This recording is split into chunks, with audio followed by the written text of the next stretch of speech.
Go ahead and turn your Bibles to Matthew chapter 1. Matthew chapter 1. It's been a privilege to be a part of this body of believers, a very kindred group of people. And, I had mentioned to Pastor about this. It's so easy to just fellowship with you all. And it's just because we're a part of the same body of Christ. And so I appreciate just being able to spend time with different churches and throughout the years that I've been through different churches, but this place is especially special. And I know God's working in a very deep way in many lives, and He's working in the community through you. And all glory goes to God for what He's doing through you. And so I just count it a privilege to just even have a part in this at all. And in the music, I've enjoyed being a part of the music, part of the orchestra. I've never actually been a part of an orchestra. So that's a great opportunity for me. The orchestra back home is way too good for me. So, now I'm not saying this orchestra is bad. This is a great orchestra. Don't misunderstand me, please. But I've loved just being able to throw myself into what goes on here, and I was hoping to maybe do some last few things in music here. Unfortunately, that didn't work out. And I was going to try to sing with the trio there, but I chickened out. I didn't want to embarrass myself or hurt anybody here. But again, just thank you for allowing me to be a part of this and just seeing what God is able to do through another church and through His body. Tonight we're going to look at a character we don't often consider during the Christmas season. And it's appropriate that we don't often consider this character because this character may not have expected you to consider him as the central character of the Christmas story. He's not. But I think we can learn many things from just a brief character study. I haven't gone into the most in-depth character study for myself on this character, but it's the man Joesph the carpenter. And there's some things in his life, the way he responded to what came into his path, into his life, that we can learn from. A very, very godly man. And a very trustworthy man. And the thesis tonight would be this, simply put: God chooses to use those who are trustworthy. God chooses to use those who are trustworthy.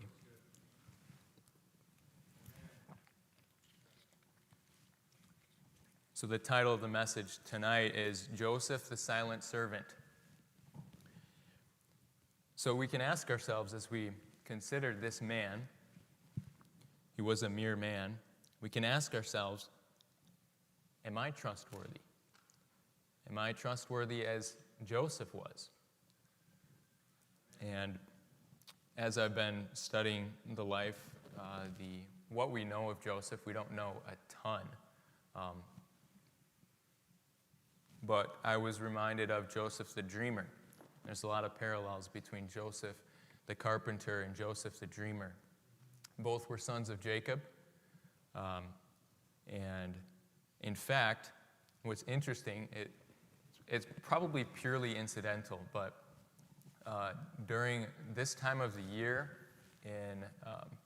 in the Torah readings of the Jews, where they read through Genesis through Deuteronomy in the Hebrew, it's about this time, it's about Christmas time, where the reading takes place of Joesph being reconciled with his brothers in Egypt, which is, I find that fascinating. And, the date of Christmas exactly, I don't think we can be 100% sure on. In fact, I wouldn't place a whole lot of stock in that it's December 25th, right? Many people have celebrated it on December 25th. Many people have celebrated it on January 6th, about that time. And some of it goes back to the idea that a prophet, the day he dies on the day he's born, or the day he's conceived, rather. And so if you do the math, many people would come up with December 25th. And I don't think it's incidental that it's a tradition, or I think it may be purely incidental that it's a tradition for Christmas to be right around the time that we're at, and for the Christmas story to be celebrated right around the time that we're at, and for the Torah readings to be about this same time, speaking of Joesph. And I just find that very fascinating. And both were trustworthy people, were they not? Joesph only was where he was in the end as God's tool to protect and provide for his people, because he was trustworthy. And Joesph is similar in that sense. God chooses to use those who are trustworthy. Some interesting things about trustworthiness. It's a character trait that can be measured. Think about what character traits are there that can be measured. And I'm going to take an example that I've heard about this trustworthiness. You can measure trustworthiness. Can you measure, for example, nervousness? I don't know, maybe you can measure by coffee cups, right? From 1 coffee cup to 10 coffee cups. And so maybe you can measure it that way, but I don't think that's the same as being able to measure trustworthiness. Here's why. And you hear it all the time. You hear it from people in conversation. You hear it. I heard it on an ad. I heard it on a podcast. You measure someone's trustworthiness you can measure it by someone's trustworthiness by if you let them take care of your child. He or she is so trustworthy, I would let them watch over my children. And that's a very trustworthy person. And in the same way that God chose Joesph the dreamer to take care of his people, God chose Joesph the carpenter to take care of his own son. So are we following Joseph's example? And it's amazing to me that a mere man, Joesph, could have had the impact that he did. On the very Son of God, he had an impact. And that's hard to imagine that a man could have an impact on the Son of God. But you can see it throughout Jesus' life and his teaching, in the very fact that he was a carpenter, like his earthly father. And before I go any further, I do want to give credit to a man by the name of Stephen Zempel. The outline basically is from him. I've heard him preach kind of basically this outline several times over the years. A long time ago, I was deeply impacted by the truth that was brought forward about Joesph. I'd never thought about Joesph in this way, and these many things about Joesph, and so the outline basically comes from him. Some of the points come from him, so it's not totally original to me, but it's made a great enough impact that I do want to share some of these truths. But I do want to give him credit too.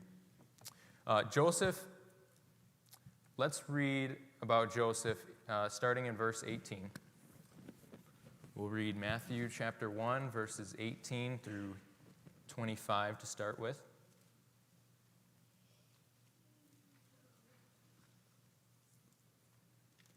Now the birth of Jesus Christ was on this wise. when as his mother Mary was espoused to Joesph before they came together, she was found with child of the Holy Ghost. Then Joesph, her husband, being a just man, and not willing to make her a public example, was minded to put her away privily. But while he thought on these things, behold, the angel of the Lord appeared unto him in a dream, saying, Joesph, thou son of David, fear not to take unto thee Mary thy wife, for that which is conceived in her is of the Holy Ghost. And she shall bring forth a son, and thou shalt call his name Jesus, for he shall save his people from their sins. Now all this was done that it might be fulfilled, which was spoken of the Lord by the prophet, saying, Behold, a virgin shall be with child, and shall bring forth a son, and they shall call his name Emmanuel, which being interpreted is, God with us. Then Joesph, being raised from sleep, did as the angel of the Lord had bidden him, and took unto him his wife, and knew her not till she had brought forth her firstborn son, and he called his name Jesus. And so the first thing we'll see in verse 18 and 19 is that Joesph was sensitive. That's the first point. Joesph was sensitive. Think about the scenario that he's in. He finds out, well, first of all, he's engaged to be married to a lady named Mary, and engagement was no light thing. It was betrothal, and if you were engaged, there was no light breaking it off. You were married, apart from the fact that you were not together yet, and that's how it would have been seen. That's how it would have been treated, and so even through Mary's apparent unfaithfulness, what was the first thing that came to mind? What if, imagine this, imagine that your fiancé had an affair and you found out that she had an affair by finding out that she was pregnant. That's an awful situation to be in. What was Joseph's first thought? Look at verse 19. Then Joesph, her husband, being a just man and not willing to make her a public example, was minded to put her away privily. He wasn't worried about his public reputation. That wasn't his first thought. His first thought was, how can I take care of her? How can I make sure that she is not blasted for this? That was his first thought. What's our first thought when someone wrongs us? Is it to think about their best interest? And I would confess that many times it's not mine. But that was Joseph's first thought. That's the first thing we learn about Joesph. Being a just man, he didn't want to do that. He didn't want to hurt her. And I was reminded of a story that I read a long time ago. I don't know where it's from. I wish I could find it again, but maybe someone here knows. I was reading this story, and this one fella, he was courting a gal, and so in an effort to impress her, this is a fictional story. In an effort to impress her, he was trying to be creative and just show her how much he cared. And he found this book of poetry, and so he found a good poem in there. He memorized it. He recited it to her, and she really loved it. She really loved this poem, and he didn't get the chance to mention that he didn't write it. So he quoted it, and she said, "Oh, I love that poem. I can't believe you thought so much of me to write this." And he was blown away, and he never got the chance to say, "Well, I just got this from a book," and so he let it be. He let her think that he had written that poem, out of such caringness and creativity, and so that happened once, and he started to realize, hey, that really worked, and so he memorized another poem, and he did this every once in a while during their courtship, and then during their marriage. And before he knew it, they were an old couple. And she never, at least to his mind, he had never confessed that, hey, I never wrote these poems. But he kept giving them, and she loved him. And one day his daughter found this book of poems, and she realized, wait, this is written by so-and-so, and my dad's been quoting it and giving him to my mom like he wrote them, and she got mad. And she went and she went to her mom to tell her about this, and she wasn't happy. So she told her mom. And this is by now, these two were an old couple. And she told her mom, expecting an explosion, expecting anger or something, disappointment. But instead, the mother had said, yeah, I found out a long time ago. But she never let him know that she knew his secret. And on his deathbed, the story goes, he finally writes his own simple love poem. He struggles. He finally writes it. A few lines, a verse. But even then, even though she doesn't believe him when he says he created this poem, she does not rebuke him. And as I thought about that story that I read way back, I thought that typifies the kind of caring attitude that Joesph had. Just like that lady, she knew that the need of her husband was to show affection. And so she went along with it. Even though she could have been offended, she could have sought retribution. He had wronged her. He really had. He had lied to her for all those years. But because she loved him,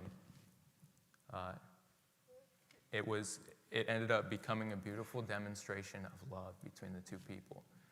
And I think the moral of the story was kind of twofold and something else, but just her reaction kind of reminded me of that story. And it was the same way with Joesph. He was wronged, if in fact she had done what he thought she did. But that wasn't his first thought. And even in reality, it did wrong him. It did hurt him. His reputation was smattered.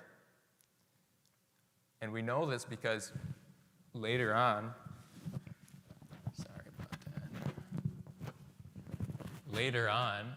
when Jesus is interacting with the Jews of his day, with the religious leaders of his day, and he mentions how you're of your father, you do the works of your father, right? Implying that they're children of Satan. And one of their retaliations was, well, we are not born of fornication. And I think that really goes to show what actually happened to Joseph's reputation through what he did. That was a big deal. But he was sensitive. Above all of that, he was sensitive to the needs of others, and he was also sensitive to God's voice. He was sensitive to God's voice.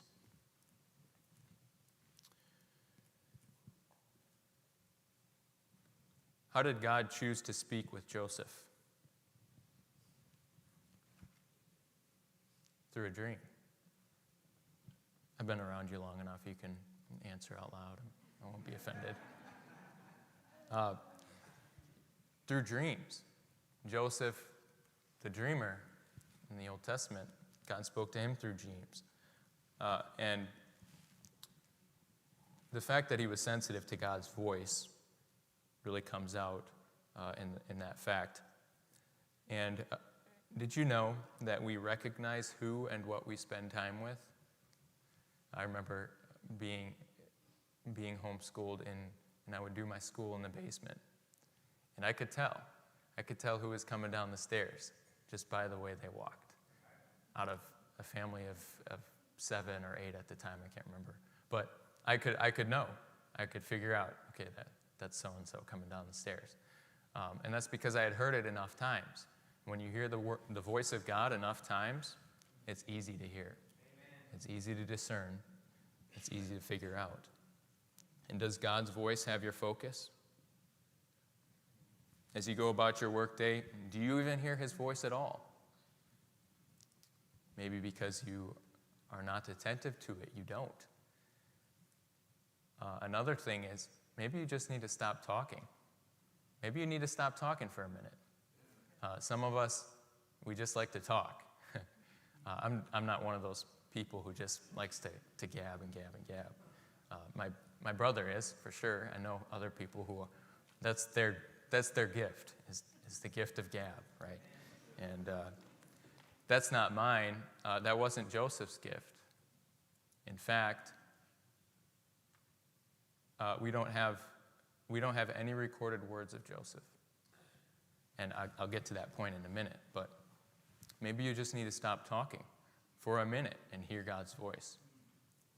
For Joesph, how easy could it have been maybe to shrug off that message that he received in the dream as just a nightmare. Or maybe, I ate too much pizza the night before, so I'm just hallucinating. And it could have been easy. I don't know what the dream was like specifically, but it was a dream. It wasn't something that happened in the middle of the day and, like some of the other people we read about and they fall on their faces. It was through a dream. But Joesph was sensitive enough to realize the voice of God, to hear the voice of God. And then, as we think, looking forward in the passage, many of us know, well, all of us know this story already. What if he was the type of person that hit the snooze button 10 times before he got up? And would we have him in this story the way he is? Probably not. He wouldn't have been the one. And so he was sensitive to God's voice. Second point, main point, is that Joesph was silent. And we mentioned this in passing. He didn't always have to talk. And the Bible, I'm sure he talked. I'm sure he said words. He would have had to live life. We all have to speak to live. But the fact that God doesn't record any words of his should be important, should be telling, should say something. His silence was unique. How many chapters does Joesph account for? There's 6 chapters where Joesph is mentioned. And we don't have one single word that he spoke. Possible exception, which I'll get to in a little bit. But we don't have one quotation from him. We don't have one dialogue of him. You can check it out yourself. All the passages where Joesph is mentioned. Matthew 1, Matthew 2, Matthew 13, Luke 1, Luke 2, Luke 3. All 6 chapters have no recorded words of Joesph.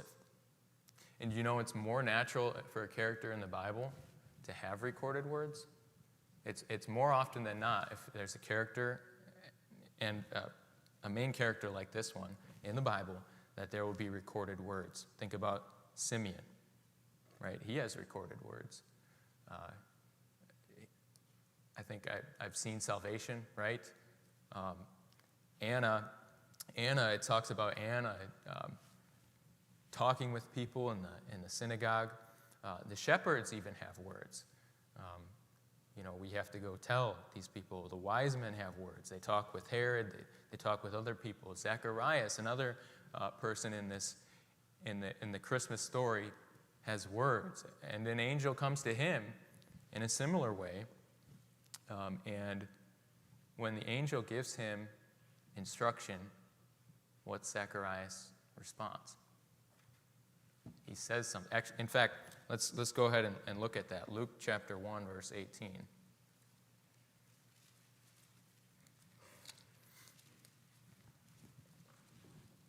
So the angel comes to him in verses 11 through 17. In verse 18, what does it say? And Zacharias said unto the angel, whereby shall I know this? Right? Asking questions. How? I'm old. My wife is old. And the angel has to answer him.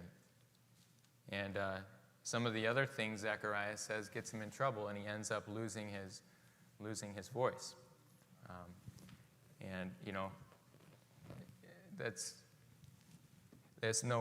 There's no condemnation for me to Zacharias. If I had seen an angel the same way, I'd have a few questions.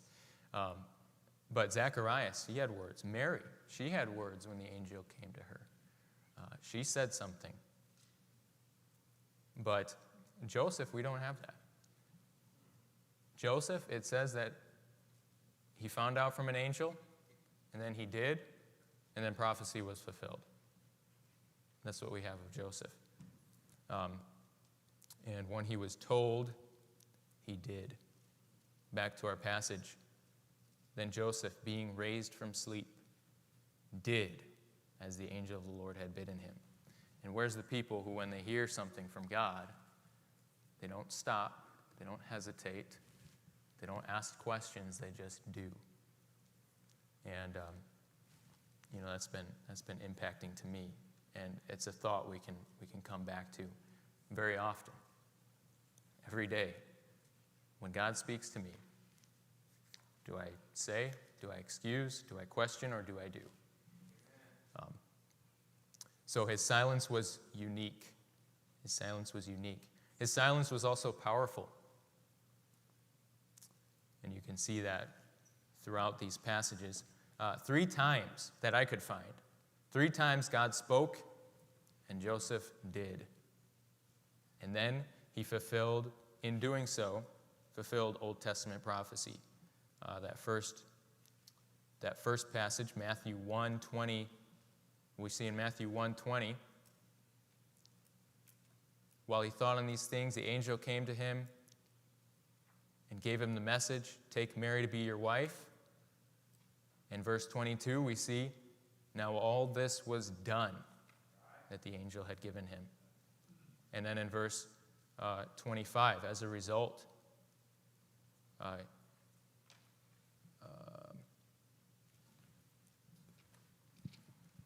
he knew her not till she had brought forth her firstborn son, and he called his name Jesus. And that's the possible exception that I might have to specific words of Joesph. But even that's telling, right? The only words that we know that Joesph spoke was one, Jesus. What if all we spoke about was Jesus? And the prophecy of Isaiah 7:14 was fulfilled through this. Therefore the Lord himself shall give you a sign. Behold, a virgin shall conceive and bear a son, and they shall call his name Emmanuel. And Joesph had a direct part in that prophecy being fulfilled. Look in Matthew chapter 2. Let's jump forward to Matthew chapter 2, verse 13. It says, and when they were departed, behold, the angel of the Lord appeareth to Joesph in a dream. And he tells him instruction, go back, or flee to Egypt, rather. And so in verse 14, he arose, he took the young child and his mother and departed. 3 more actions. He just did. And then what happens?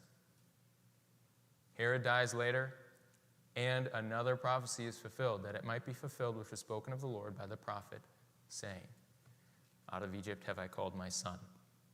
And here's the point about prophecy. I don't want to spend a whole lot of time on this, but if you go back to that specific prophecy that it's mentioning there, it's Hosea 11:1. You don't need to turn there. It says, when Israel was a child, then I loved him and called my son out of Egypt. And I just wanted to make a point about prophecy that you want to be careful with.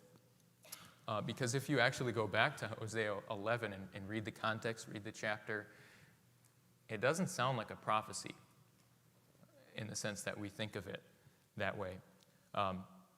And it might help to understand that prophecy, or prophecy being fulfilled, rather, fulfilled is a little bit different than, it's a little less shallow than you might think at first, right? Fulfilled, we could say it means the purpose come to pass, or the true meaning is revealed. In other words, we could say, from that Hosea 11 passage, the purpose is now fulfilled for God calling Israel out of Egypt through Jesus Christ. Or the true meaning of God calling Israel is complete because we have Jesus Christ. Prophecy was fulfilled. It was completed. And Old Testament is complete through Jesus. Amen. And the purpose for God calling his people out of Egypt is now effectuated, even if the specific people Hosea mentions in that passage aren't necessarily the ones seeing that purpose fulfilled. Another prophecy that was fulfilled we'll find in Matthew chapter 2. Well, first, Matthew chapter 2, verse 19. The angel of the Lord appears to him again while he's in Egypt. And then in verse 21, what does he do? He arose and took and came into the land of Israel. And as a result of everything that goes on here, he came and dwelt in the city of Nazareth that it might be fulfilled, which was spoken by the prophets. He shall be called a Nazarene. Again, another prophecy is fulfilled. And the fact that Christ was set apart, he was holy, that was fulfilled. In fact, Isaiah 53:3 says, he is despised and rejected of men, a man of sorrows and acquainted with grief. And we hid, as it were, our faces from him. He was despised, and we esteemed him not. And part of the reason he was despised was because he was from Nazareth. He was a Nazarene. And there's a little bit of wordplay between that geographical location and the Hebrew word that means set apart. Jesus was set apart, and because of that, he was despised. Again, a prophecy fulfilled, really as almost a direct result of Joesph, his obedience. And side point there that we could make is, when you're doing the right thing and you're set apart, some people might despise you. In fact, Jesus said, if the world hated me, he's going to hate you. It's going to hate you if it hated me. And so expect that. And in fact, as I go to mention some of the children of Joesph, two of the children of Joesph was James and Jude. James himself says, count it all joy when you fall into diverse temptations. Let every man be swift to hear, slow to speak, slow to wrath. If any man offend not, the same as a perfect man. And speaking of the tongue, behold how great a matter a little fire kindleth. Do you think some of those things were influenced by the life of Joesph that James wrote there? Yeah. Yeah, I can imagine him looking back and thinking about his father, Joesph. Jude, the same way, contend for the faith. He encourages us to walk contrary to the murmurers and complainers and those who walk after their own lusts. And so his silence was powerful. It affected his children and their theology. Third and final point is that Joesph was strong. Joesph was strong. Let's go back to Matthew chapter 1, verses 24 and 25. Look at all of the actions in these verses that Joesph has. Joesph, being raised from sleep, did as the angel of the Lord had bidden him, took unto him his wife, knew her not till she had brought forth her firstborn son, and he called his name Jesus. Amen. All actions that Joesph took. And then, I'm going to go through a few few more actions that Joesph took that show Joesph was a strong man. It's a little bit contrary to our day to think of, to consider that men should be strong. And that's a part of God's plan, is for men to be strong. And Joesph exemplified that. He was quiet, but he wasn't a weakling. In fact, he was a carpenter. A carpenter's job was no easy task. And the word carpenter there could mean working with wood. It could mean working with stone, all of those things. And if you think about the life of Jesus, he was no pushover either. Jesus, when he came into the temple and the religious leaders and the money changers were defiling the temple, what did he do? He made a whip with his bare hands and drove them out of the temple. That's no sissy, okay? And so I've mentioned that to my Bible class, and they like that idea too. But it's true. We should be strong. We should be strong about what we do. We should be manly in that sense as men. And even women should be strong in character. And we see that Joesph fit the bill. It took a lot to marry Mary. It took a lot. That was a strong, if he had any self-preservation at all, he wouldn't have done that. Because now what she got blasted for, he's getting blasted for too. Because guess who did it? Guess who they thought did it? Him. And so he was strong enough to take the ridicule, take that shame on her behalf.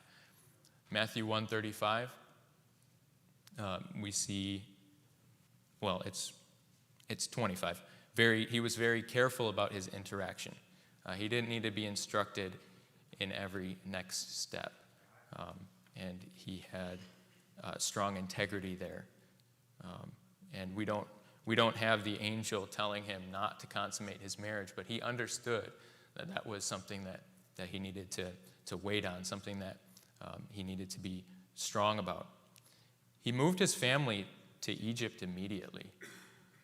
Now, moving to Egypt was like, that was no easy task. That took a lot of strength. Think of what he's leaving behind. He gave up a lot of rights in doing that. He gave up his right, in that previous point I mentioned, he gave up his business, he gave up his home, he gave up his family. And it reminds me of Jesus when he says, "If any forsake not his father and mother, etc., he is not worthy of me." And Joesph realized that these rights that I could yell about, that I could be loud about having, I'm going to give them up because it's the right thing to do. And the right thing to do is not always an easy thing to do. And it's not always the common thing to do. Also, he took the responsibility of rearing God incarnate. Can you imagine the insecurities he might have had? This is a perfect human being, and yet I am somehow going to help him develop. I'm going to teach him. I'm going to make him into a man.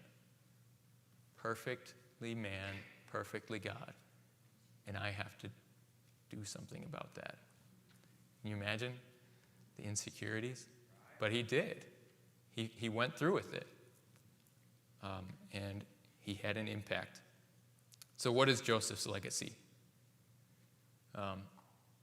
And what really struck me when I first heard the message on Joesph that I heard, how many Christmas hymns have the name of Joesph in them? I think one, in like the third stanza. It mentions Joesph in passing. And, that's He probably wouldn't have had it any other way. The focus wasn't himself. He didn't care about clout. He didn't care about his reputation. And he did leave a legacy behind, though. I mean, the Son of God. And two of his children were authors of the New Testament. That's amazing. That's amazing. No other person, I think, has 2 children writing the New Testament, parts of the New Testament. And we covered some of the verses that he probably had a great impact in making a part of the writers' lives. Robert Frost wrote a poem. It goes, the title is The Road Not Taken. It's a very familiar poem. 2 roads diverged in a yellow wood, and sorry I could not travel both and be one traveler. Long I stood and looked down one as far as I could to where it bent in the undergrowth. Then took the other, as just as fair, and having perhaps the better claim, because it was grassy and wanted wear. Though as for that, the passing there had warned them really about the same. And both that morning equally lay in leaves, no step had trodden black. Oh, I kept the first for another day. Yet knowing how way leads on to way, I doubted if I should ever come back. I shall be telling this with a sigh somewhere ages and ages hence. 2 roads diverged in a wood, and I took the one less traveled by, and that has made all the difference. And in a day when the road most traveled by is one of taking offense, is one of claiming my rights, being loud. It's one of being weak. Taking the road less traveled by is not easy. But that's the trustworthy road. And so as we wrap up tonight, let's consider these character traits of Joesph, these character traits that lend to trustworthiness. Joesph was silent. Joesph, as the silent servant, he was strong.